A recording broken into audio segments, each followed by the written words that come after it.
Oui, ils ne font pas pour être bien considérés, mais ils sont obnubilés par le fait d'être vus de l'extérieur. Et ça devient pour certains une véritable mise en scène. Oui, ils sont au théâtre permanent. C'est-à-dire qu'il faut non pas être et apparaître, mais il faut apparaître et puis on verra ce que sera l'être plus tard. Une dimension qui s'inverse totalement. Et même au niveau physique, l'idée d'être perçu de façon positive sur le plan physique, c'est tout à fait normal. C'est tout à fait normal, il y a de ce point de vue-là rien qui ne soit humain.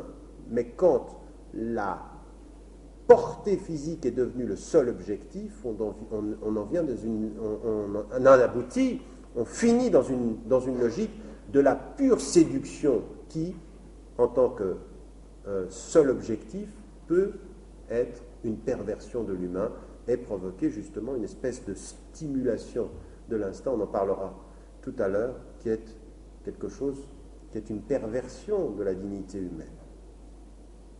Bien.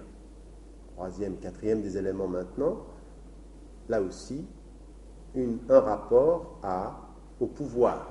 Il est normal que vous ayez envie d'avoir la liberté de gérer vos affaires. Normal. L'être humain, de ce point de vue-là, il a envie de gérer ses affaires, avoir un pouvoir sur lui-même déjà. Oui, je peux dire et je décide de ce que j'ai envie de faire. Puis en même temps, quand on est en groupe, on le voit aussi assez vite, il y a des rapports de force. Il n'y a pas de relation humaine qui ne soit liée à un rapport de force. C'est aussi certain que nous sommes des êtres humains, vous mettez deux êtres humains ensemble, dans le couple, entre frères et sœurs, il y a un rapport de force. Et ceux qui disent non, on est complètement à égalité, pas de rapport de force, ils ne sont pas sur la planète Terre. On a toujours un rapport de force.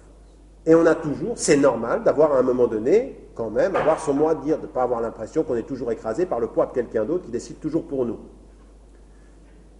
Mais ce rapport au pouvoir, et là aussi, vous n'avez jamais trouvé quelqu'un qui vient vers vous, qui vous dit « Ben aujourd'hui, j'ai envie d'être un esclave. » Sauf s'il y a une pathologie quelque part. Et ça, on rentre dans le domaine des pathologies qui sont le masochisme et autres. Mais normalement, on est lié à un rapport de pouvoir. L'être humain est comme ça. Mais quand tu laisses aller l'être humain à ce rapport au pouvoir, il peut devenir effectivement d'abord un dictateur. Il peut devenir un dictateur par rapport aux gens qui l'entourent, et ça vous l'avez. Vous avez des gens, et puis vous pouvez être des dictateurs sur le plan intellectuel, des dictateurs sur le plan physique, vous pouvez être des dictateurs sur le plan politique. L'être humain, laissé à sa tentation du pouvoir, peut devenir une bête, une vraie bête. Au sens, effectivement, qu'au nom de ce pouvoir, il peut écraser n'importe qui. Et il y en a à des moments donnés où vous dites, mais c'est pas possible qu'un être humain puisse faire comme ceci avec un autre, au point, avec son pouvoir, de l'écraser. Et vous le savez, il y a des situations, je ne sais pas, vous avez peut-être lu Adèle H. Adèle H étant la fille de Victor Hugo, la puissance intellectuelle de son père a été d'une perversion dans sa construction à elle, totalement incroyable. On ne le sait pas, parce que Victor Hugo était un grand écrivain, sans l'ombre d'un doute, mais une telle puissance a écrasé totalement. À un moment donné, quand vous voyez des gens comme ceux-ci qui manifestent un tel amour du pouvoir individuel, ben ils écrasent. Et ils peuvent écraser dans le rapport le plus bestial qui soit, le plus inhumain qui soit, au point que vous êtes psychologiquement totalement broyé. L'être humain, c'est ça aussi.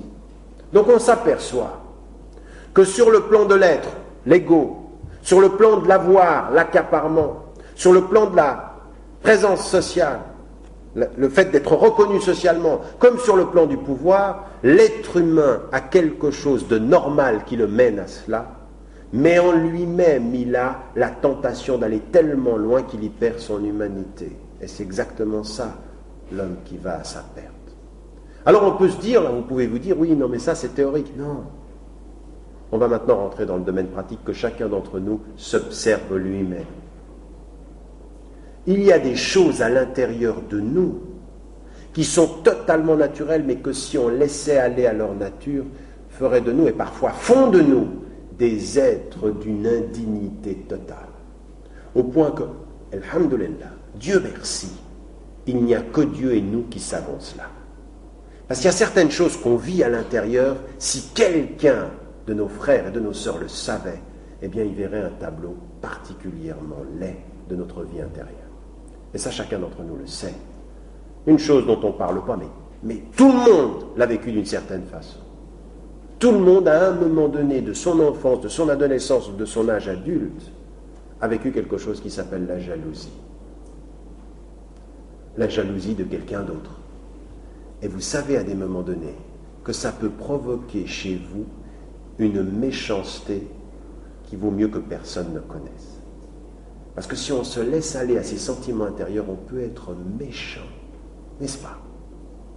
Ainsi, très très intérieur. Personne ne le voit, mais on peut être d'une méchanceté, même parfois d'une violence.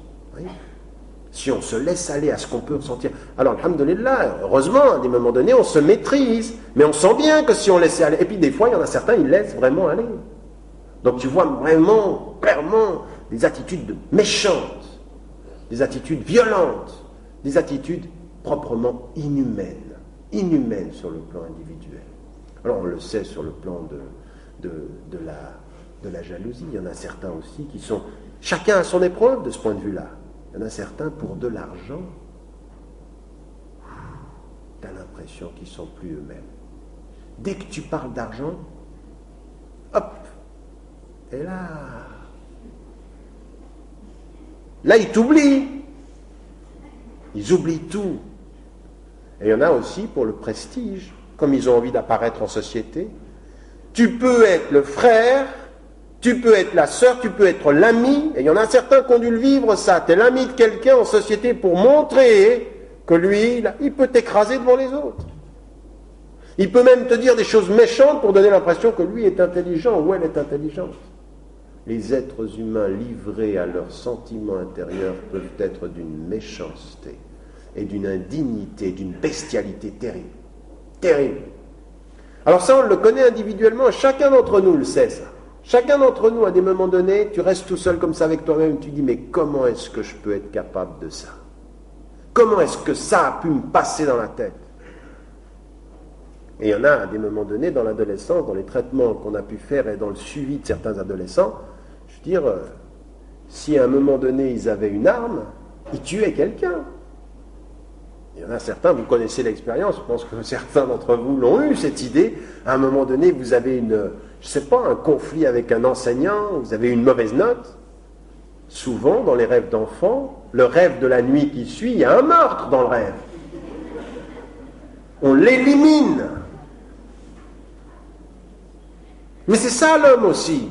Et s'il n'y a pas tout ce travail, si tu le laisses aller, c'est ça la perte. C'est exactement ça. Cette espèce de tentation qu'il y a en toi, si tu te laisses aller à tout ce qui t'anime, tu peux devenir une bête. Alors, ça c'est le premier enseignement, on l'a vu sur le plan individuel. Mais sur le plan collectif, c'est exactement la même chose. Sur le plan collectif, c'est exactement la même chose. Regardons sur le plan collectif les 4 dimensions que nous avons mis en évidence ici, essayons de regarder ce qui se passe et vous allez voir. L'homme sur le plan véritablement social, collectif, communautaire, c'est exactement la même chose.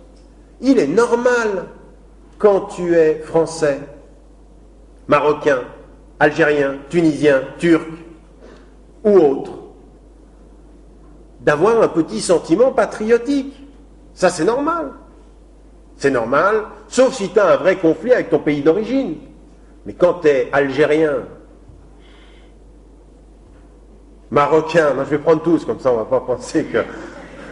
égyptien, même suisse, oui, et que, je ne sais pas, pour certains d'entre vous, maintenant vous êtes complètement colonisés par... je ne suis pas sûr qu'il y aurait eu autant de monde si on avait eu le cours hier à 6h du soir, par exemple.